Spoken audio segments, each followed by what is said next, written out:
This video aims just to give you a quick snapshot of the navigation, get familiar with the system. Over here on the right-hand side, the key areas you want to be able to look at are the account. If you're an admin user here, you'll be able to see invoices and see the subscription. Likewise, be able to change where email invoices go to. Adding or removing members or assigning levels of access can be handled here. Settings such as setting up 2FA or enforcing can be handled here. Create support tickets to CloudOlive from here if you've got any questions, or add documentation, and finally obviously the logout. So in terms of the main modules, enterprise here, same as just adding in new users. It can be done there or over on the right hand side as we just saw. The main module that we will be looking at here is the reconciliation. This is where all of the vendor data gets loaded. This is where likely the majority of your time will be spent.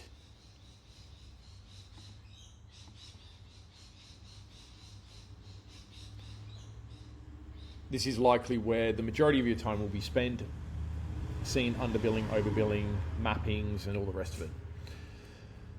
The remaining tabs here, so accounts, this is very simply where all of your accounts from your CRM have been pulled into.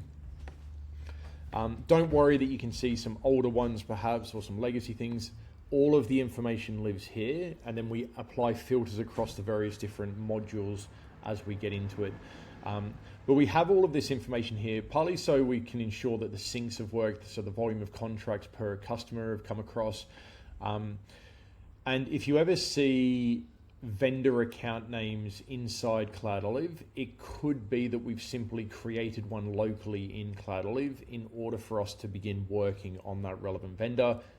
We prefer vendors to come across from the CRM, but it's not essential. Vendors tab. This is our, at the moment, the Microsoft integration called NCEasy. So if you see no information here, it's very simply we haven't had the Microsoft integration keyed in. You're able to see that the steps here just in the documentation, and then go down to the NCEasy API. The goal of this module, and in the future more and more API information will come in here. For Microsoft, very simply, all of your tenants, all of your services, and then some granular information of who's assigned to what with unassigned, and also renewal information, organizing Microsoft NC in a really uniform manner. MRR Insights. This is a module which we recommend getting familiar with ASAP. So this will sync every single night with the latest information from your CRM.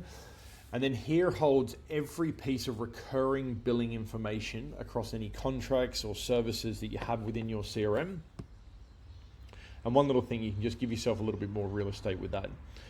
So the nice thing about this is we can then filter on any account, or we can find a specific service, or we might even go, do you know what? I actually want to find everything to do with Microsoft. Give me everything associated with those services. And it's just going to return, we've got 21 companies across 36 contracts and 10 unique services with the word or that apply to these here. There's my revenue, there's my cost, that's my profit margins. So this is specifically reading from Autotask or ConnectWise or Halo, and provides a much easier way to filter information and provide a single snapshot of lots of recurring billing items. You can just see it in much smoother, simple view. In a later video, this view is also where we can see when a line was last reconciled. If you're expecting everything to be reconciled every single month, that can indicate an overbilling, or you haven't procured something you're selling. And also we can leave ourselves notes and comments within here. This screen, amongst many others, are exportable into Excel as well. So last one is the configuration. If you've got admin access, you will have access to this.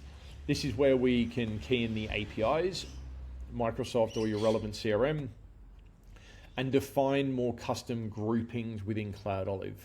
Again, we will go into this in more detail, but this is where you may have a single tenant in Microsoft that needs to go to multiple accounts within your CRM, as an example.